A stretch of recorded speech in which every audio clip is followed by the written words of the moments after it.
আমি মোহাম্মদ রাশিদুল ইসলাম, Gazipur pilot high স্কুলের সাবেক ছাত্র। বর্তমান কুড়িগ্রাম সরকারি কলেজে বাংলা ডিপার্টমেন্টে অনার্স করতেছি। আমি পাইলট হাই স্কুলে পড়া অবস্থায় দেখতাম আমাদের প্রধান শিক্ষক আজিমউদ্দিন স্যার ভর্তি ফি অনেক বেশি নিত, তারপরে পরীক্ষার ফি বেশি নিত। এমনকি ছাত্রছাত্রীদেরকে বার্ষিক পরীক্ষায় ফেল করিয়ে সাবজেক্ট প্রতি 200 টাকা প্রতি এভাবে সে টাকা আদায় করতো। এমনকি গ্রামের জমি, মানুষের জমি দখল করে নিত। শুধু তাই নয়, তিনি আরও অনেক দুর্নীতি করেছে। তা হলো আওয়ামী লীগের দলীয় প্রভাব খাটিয়ে বিদ্যালয়টি বেসরকারি আমলে 2005 সালে তার পূর্ববর্তী প্রধান শিক্ষক বিদ্যালয়ের জমি লিজ দিয়ে 20টি দোকানঘর বরাদ্দ দিয়েছিলেন। প্রতিটি দোকানঘরের এককালীন লিজ মূল্য ছিল 20,000 টাকা। এমন তো অবস্থায় 20টি দোকানঘর বাবদ সে 4 লাখ টাকা বিদ্যালয়ের 7 নম্বর অ্যাকাউন্টে জমা ছিল। এই দোকানঘরগুলির অবস্থানে থানা মোড় থেকে উপজেলা পর্যন্ত অবস্থিত। উক্ত টাকাগুলি অ্যাকাউন্টে জমা থাকা অবস্থায় 2010 সালে আজিমউদ্দিন স্যার তৎকালীন উপজেলা যুবলীগের সেক্রেটারি হিসেবে রাজনৈতিক প্রভাব খাটিয়ে নিয়োগ নিষেধাজ্ঞা অমান্য করে জোরপূর্বক প্রধান শিক্ষকের পদটি দখল করে নেন। এই নিয়োগ গ্রহণের সাথে সাথে উক্ত টাকা উত্তোলন ও আত্মসাৎ করেন এবং 2010 সালে তিনি আরও 48টি দোকানঘর বরাদ্দ নেন, যার প্রতিটি লিজ মূল্য ছিল 40,000 টাকা।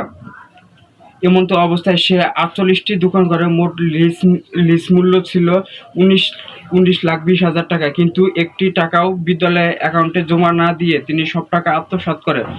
আরও উল্লেখযোগ্য যে দোকানঘরগুলো হতে প্রাপ্ত, যার আয়তন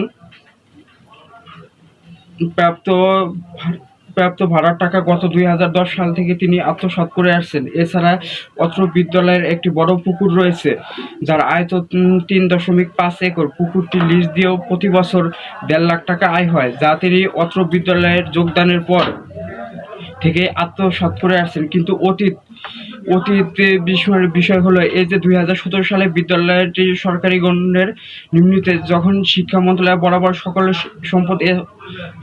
স্থাবর সম্পত্তি ডেট অফ গিফট করা হয়, তখন দলিলে এই দোকানঘরসমূহের কথা উল্লেখ না করেও কোটি টাকার স্থাবর সম্পত্তি বেমূল গায়েব করে দেন। এটি আমি ডিসি ম্যাডামের কাছেও অভিযোগ করেছি। উনি আমাকে আশ্বাস দিয়েছেন যে উনি নিজে বিষয়টি তদন্ত করবে এবং উনি নিজে তদন্ত করবে এবং উনি বিষয়টি নিজে তদন্ত করবেন।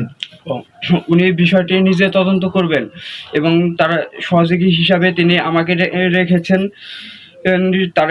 তার দুর্নীতির এই ইনফরমেশনগুলো দেওয়ার জন্য।